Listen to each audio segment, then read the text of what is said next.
In this lesson, we are now going to be learning about cloth dynamics and the 7 clothing fold types. Now, we're not really dealing with clothing design, but really the dynamics of how cloth works and moves. This, of course, does vary a little bit based on the material that you're using, but generally speaking, you can apply this to most types of cloth used for clothing. All right, so let's get right into it and talk about cloth dynamics. So cloth really is very similar to hair in that it really is impacted a lot by gravity, and as such we need to consider the direction of gravity affecting the cloth, right? So we want to consider the direction of gravity. And in this as well, we want to think very much about squash and stretch on the fabric itself, right? We're just going to talk about these concepts a bit, and you'll see the application of these as we go through each of the 7 types of folds. Another important point that I want you guys to take down, and it's very, very valuable, it's very simple, but very valuable, is that generally speaking, when cloth bends, it never has a sharp point, generally speaking. It generally always bends at a round angle. So when you're doing clothing folds, you generally don't have very sharp bends like this. You'd have more of a rounder bend, and that will make your clothing folds look more realistic and less flat. And then the last thing we want to do when we're thinking about cloth dynamics is ask ourselves, where is the point of tension, right? Where is the point of tension? And the point of tension here is really relating back to squash and stretch in the direction of gravity as well, in terms of where is the cloth pulling based on the form that you're putting the cloth on, right? So where is the point of tension? Lastly, let me add something obvious, but I want to say it just so that we're really firm in what we're doing. That cloth really is nothing more than, of course, almost a very kind of 1D object in a sense. Obviously it's 3D, but for the most part cloth really is just very thin, and we don't tend to double line draw it unless we're talking about thick fabrics. And so in light of that, clothing takes its form really from the underlying forms. So if we wrapped cloth around a cylinder, the cloth is going to take the shape of the cylinder, more or less, of course, based on the fabric type and what have you. And so I'm reinforcing this so that we realize the clothing has to naturally follow the contour lines, right? Follow the contour lines of the underlying anatomy.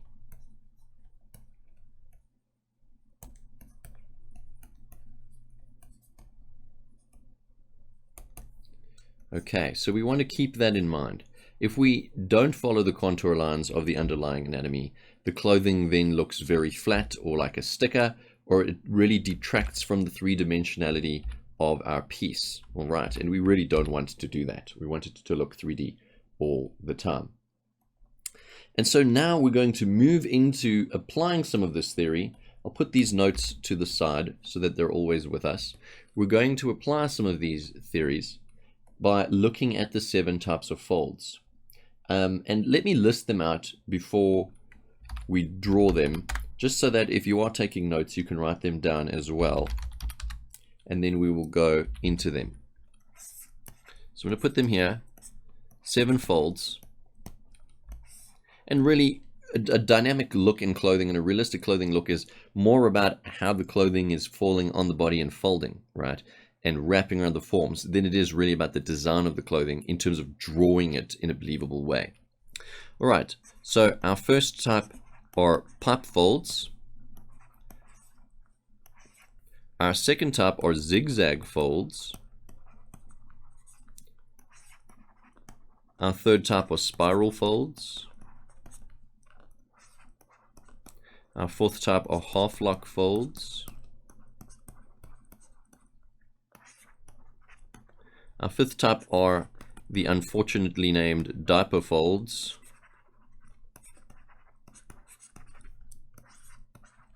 Our sixth type are drop folds. And our last type are inert folds, right? Inert meaning inactive or not really moving.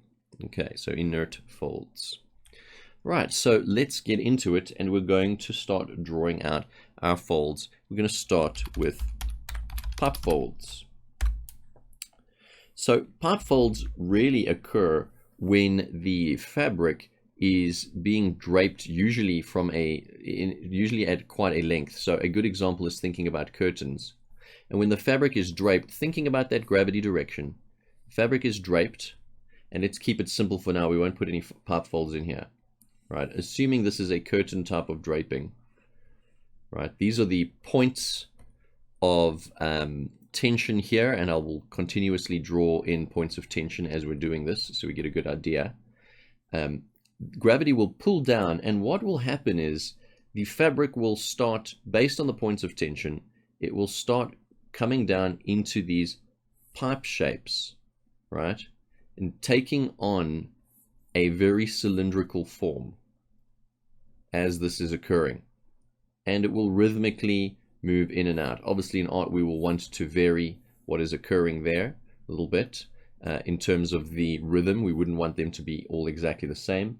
And so here we get our pipe folds that follow the contour really of a cylinder, in and out and in and out and in and out consecutively. And oh, I see this one goes in twice. Not impossible. And out and in and out. And this is essentially a pipe fold. And it's named like that obviously because it is somewhat like a pipe. So long dresses, for example, will take on the look of a pipe fold. Let's bring a dress design down here, and I'm kind of keeping that looseness and that flowiness that I have when I'm drawing hair and that we want to have when we're drawing hair. Let me just draw that ellipse more at a normal angle. And I'll plan out the basic shape of the clothing, and then I will insert the pipe folds by creating my waves as we go.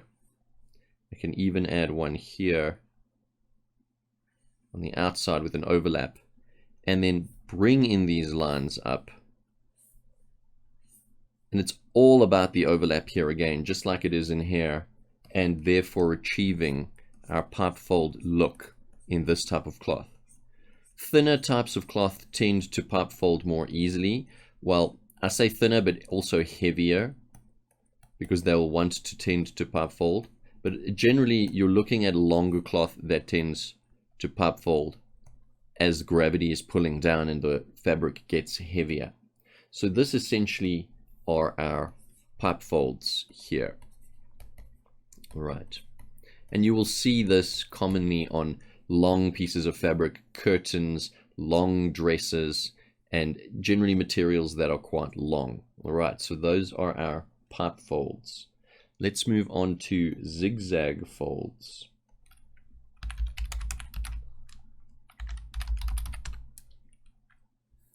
So zigzag folds are named the way they are because the fold kind of works in a zigzag pattern, very much like this.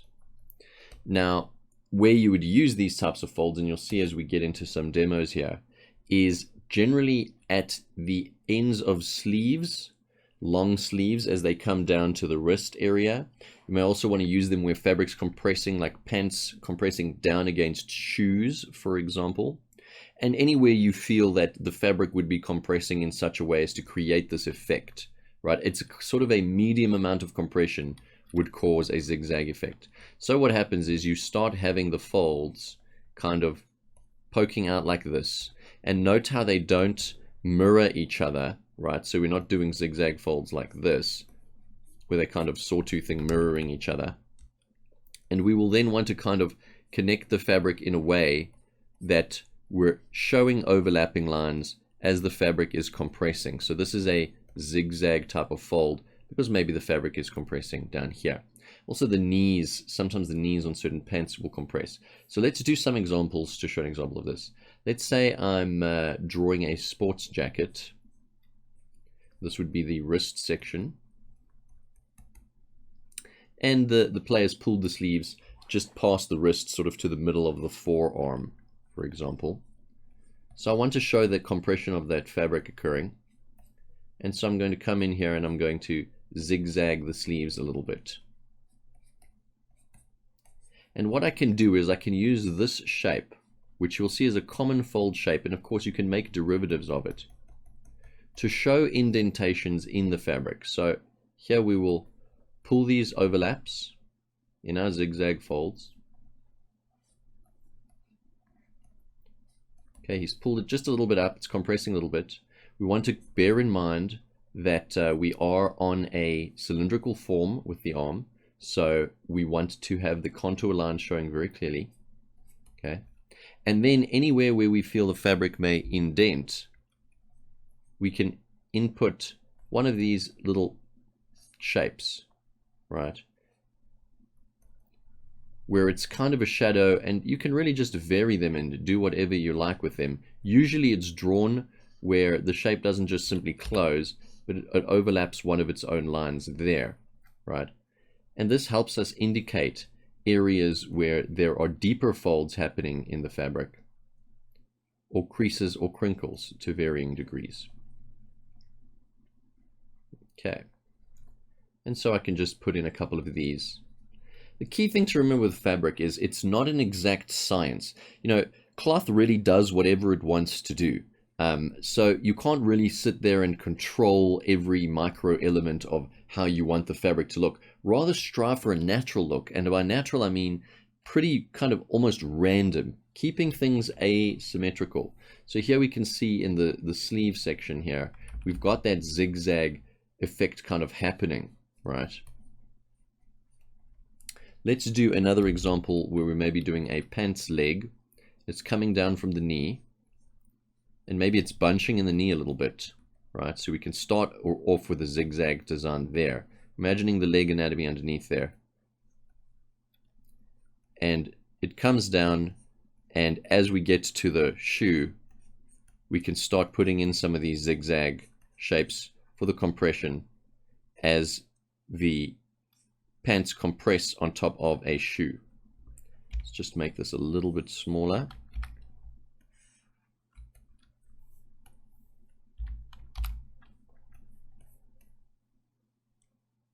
Okay, this person's leg is at a bit of a strange angle. Let's just keep it at more of a straight angle.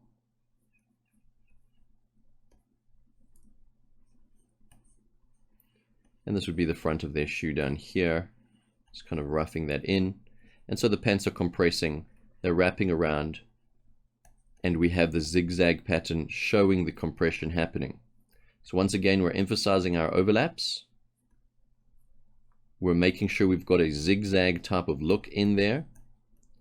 And usually the pants, depends how baggy the pants are, we could have some really nice deep little shadows occurring as the pants get this zigzag effect happening in them.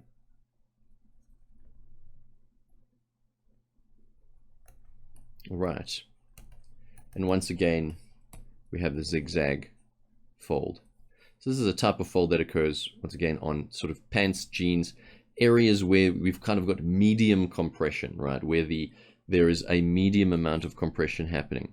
And I would contrast that with the spiral folds, which we'll look at next, where you have a lot of compression happening on the fabric, and so the fabric takes on a little bit more of a spiral look, as we will see. Right, so this is our zigzag type of fold. And really, to get good at drawing this stuff is really just drawing it and just remembering these rules. Asymmetry, and of course these rules here are quite key to just implementing these basic fold types. Also, you would do well to really just memorize these 7 fold types and use them where you need to. You don't need to make clothing, drawing clothing overly complicated for yourself. Just memorize them, remember the basic rules, be loose, and off you go. Okay, the next type of fold we're going to be looking at are spiral folds. Now, spiral folds kind of move in this type of way. Whoops, let's just draw that differently. They're kind of constantly spiraling in this sort of pattern. And this is due to heavy compression. And this is when someone pulls up their sleeves, for example. That's the most common area you see it, or wherever the fabric is being compressed on a cylindrical form quite a lot. So if there was a sleeve on here and we pushed the sleeve all the way up, we compressed it to half of its total length, we'd get spiral folds happening. Kind of looks a bit like a spring or one of those vacuum cleaner hoses. So let's do an example of that. And with the spiral folds, we tend to use a lot of these shading shapes on the fabric, right? You'll see here. So let's do a sleeve again. And of course, you know, I'm doing very basic clothing here, but this could equally apply to perhaps stockings being pushed down or socks compressing. Socks compressing is an excellent example of spiral folds. When the socks have fallen down or compressed down. So really, you want to apply these theories to a bunch of different things, right? So here I'm going to kind of plan out the folds. I'm trying to keep them more asymmetrical. I don't want them to kind of be too the same on each side.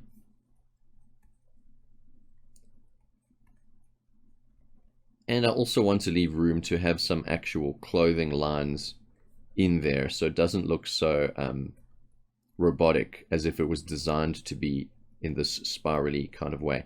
And maybe as it moves up to the shoulder, let's just say the cloth moves up to the shoulder here, we put some overlaps in to show the cloth overlapping over itself. Maybe the spiral folds will kind of come to an end, right? So we're really compressing the fabric here, and we're contouring the lines.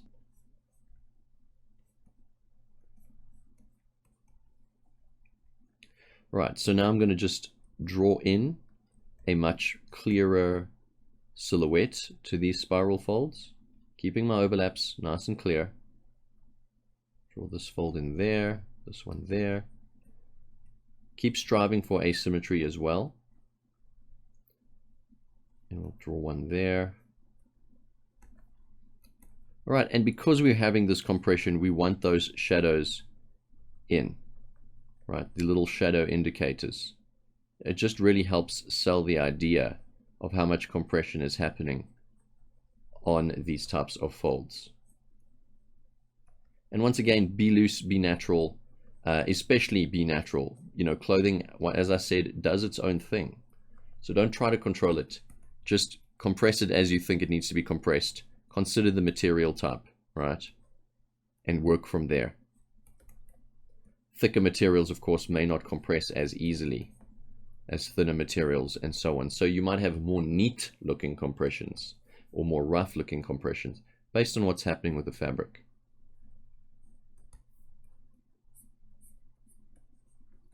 All right, and so here we see our spiral fold, typical marks of a spiral fold. A lot of compression and a lot of these little bumped edges occurring as we move through the spiral as it rotates, and of course a lot of these shadow shapes in here as well. So those are our spiral folds. All right.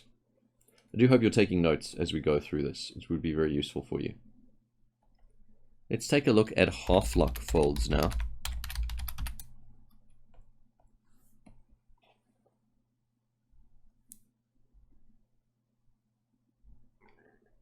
So when it comes to half-lock folds, particularly, I'm not entirely sure why they are called half-lock folds. I've never really investigated it. But the idea we want to have with half-lock folds is that on one side we're having compression occurring on a form, and I'm drawing an arm here that is bending at a 90-degree angle. This is more of just the model of what's happening with the folds. So we have a compression happening on one side, and then on the other we have a stretching happening.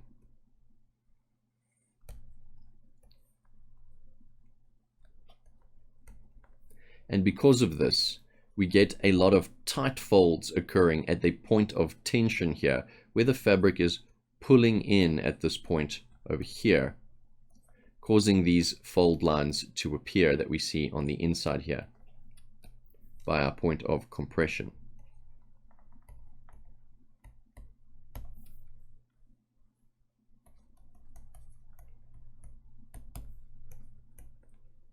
Okay, I'm just putting in the words here, expansion, so that we're really getting it.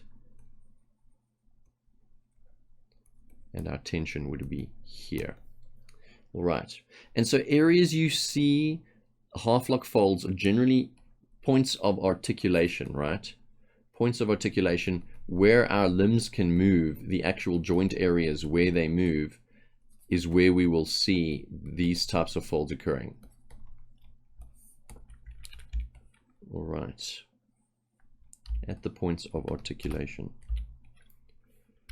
So, for example, I'll do a sleeve example. If we have a man wearing a collared shirt, for example, and he's bending his arm a little bit,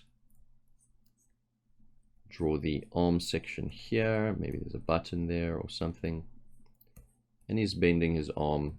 It's going to emphasize some of these overlaps here. And the fabric starts wrapping over itself and being pulled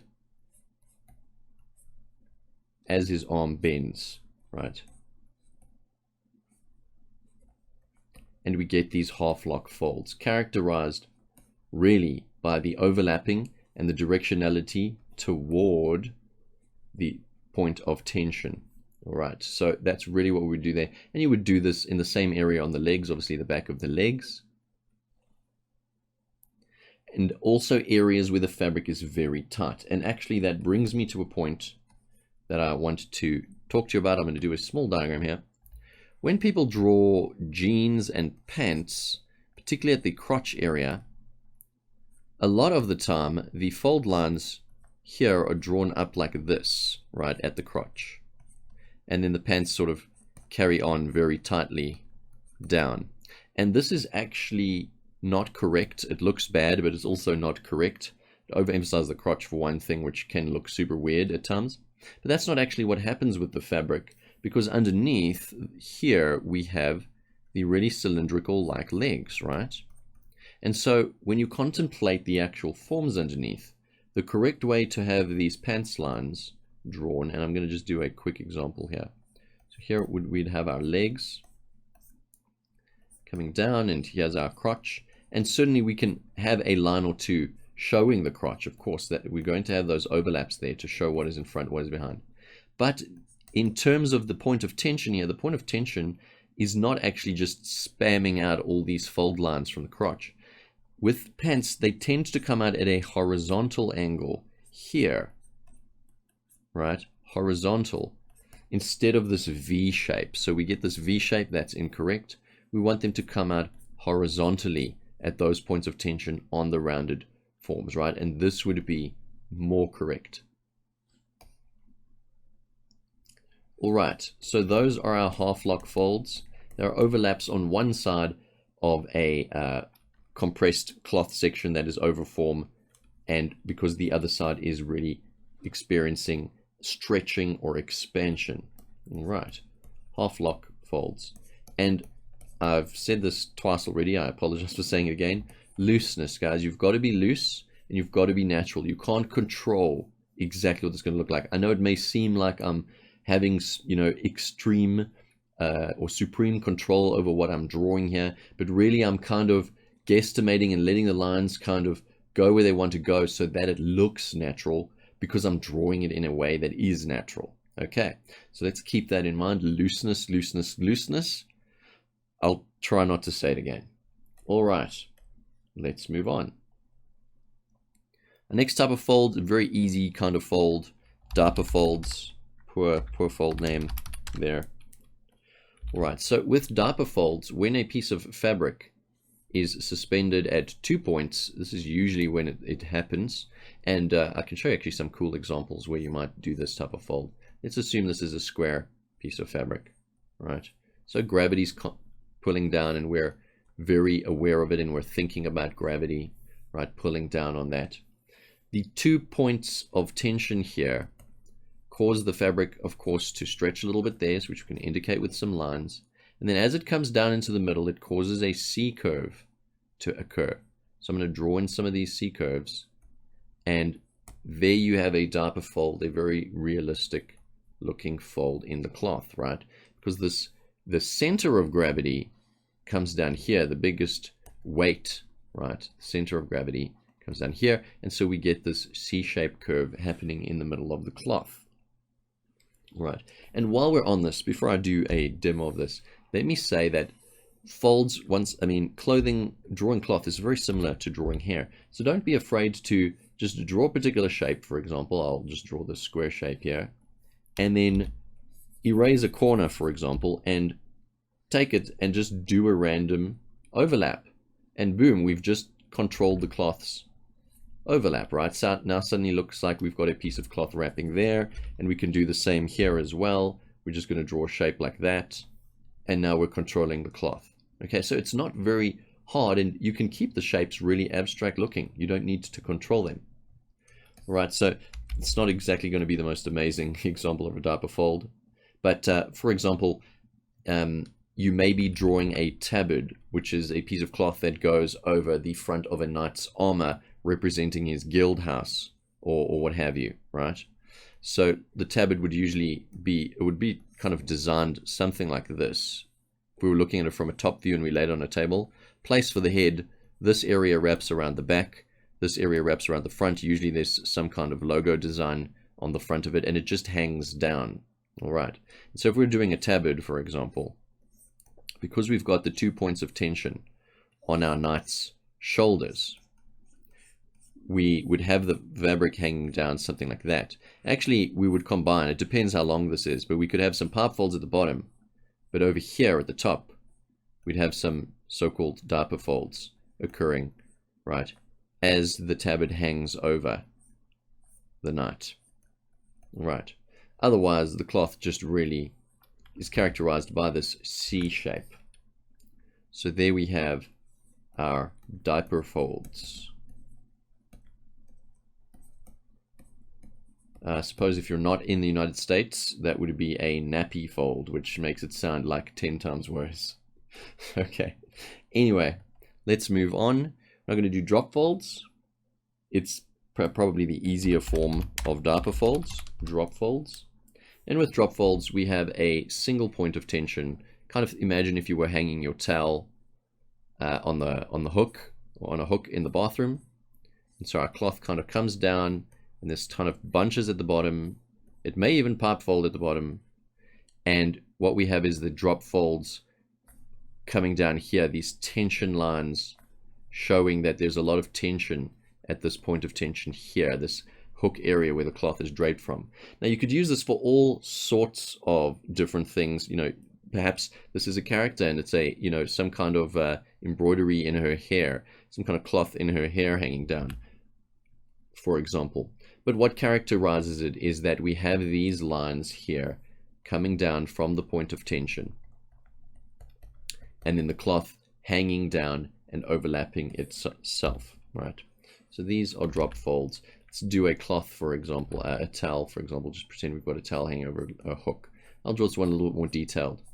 But really, all of the skill in drawing clothing is just very much weighted towards, are you just contemplating your overlaps properly, right? So the hook is under there. We'll put a little shadow line there, that little shadow shape, to show that our kind of towel is holding there.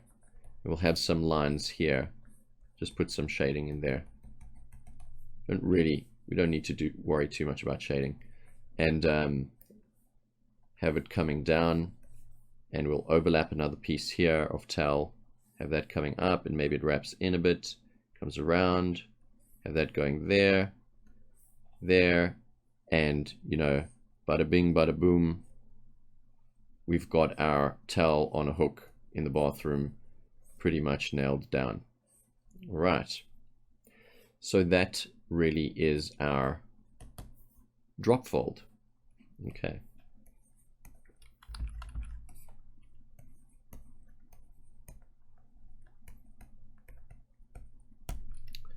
Awesome. And last but not least, we're going to take a look at our inert folds. Now, just keep in mind that inert is referring to inactive. The word inert means inactive. So there are folds that are kind of just there because of probably some energy that occurred at some point on the fold. The typical way that this is illustrated, the typical example is a cloth covering a ball. So here is where we would use those shading shapes quite a bit to really emphasize those folds, but of course we're also relying on overlaps. So for example, here I will kind of imagine a ball underneath a piece of cloth. I'll draw it at an angle, and the cloth's kind of rolling about. Let's make it a kind of a square piece of cloth, and it overlaps itself at some points. Maybe it builds up, trying to keep these sharp points so that we still feel like it's a square piece of cloth. And I'm just creating some overlaps there. And our ball's under here, so we would kind of have drop fold like lines as the fabric kind of fights its way down over the ball. But then we have these other folds that kind of happen where the cloth bunches up on itself. And we can then add some of these shaded zones just to emphasize the sort of scrunching of the fabric. And these types of folds would be called the inert folds, because they're not really the result of any kind of tension or gravity on them at present. They just kind of happened at one point, and so they just continue to just stay there. They maintain their form, right? And these are inert folds. All right. So that is that for cloth dynamics and drawing cloth. And if you follow these basic rules and you do a bunch of practice, you will be pretty good at this pretty quickly, I think. This isn't really one of the most complex areas of drawing, to be honest with you.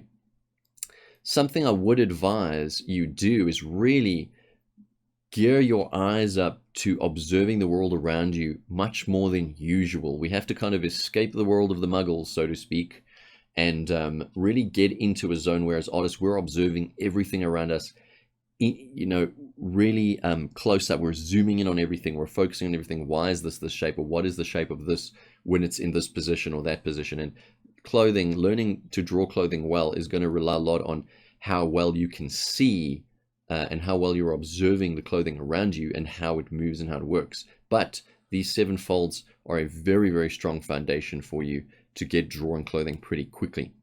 All right, that is the end of this module. I'll see you guys in the next module.